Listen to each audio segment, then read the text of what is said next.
అందరికీ నమస్కారం. సుధామ శతకంలోని 79వ పద్యం. శశివదనపు శిశువును ఘనగృషియింపగ మాయ పెద్ద వృద్ధిని దలపన్ వశమై విశ్వాత్మమతని ప్రశాంత చిత్తునొనరించి ప్రబలు సుధామ.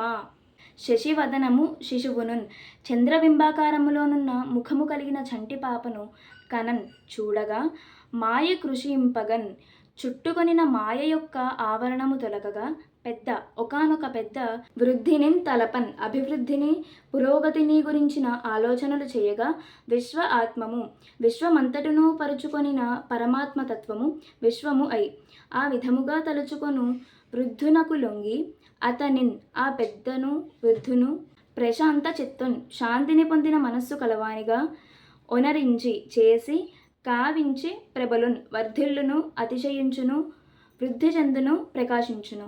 ఓ సుధామ, పెద్దలు వృద్ధులు చంటి పాపలతో పసికూనలతో ఆడుటకు ఎందుకు ఇష్టపడతారు అనగా వారికి తాత్కాలికముగా చింతలు తొలగి ఒకానొక అనిర్వచనీయమైన ఆత్మీయతాభివృద్ధి భావన తోచుట వల్ల అని సమాధానము.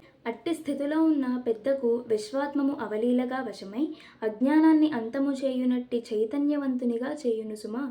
ఇది ఈ పద్యం యొక్క భావం.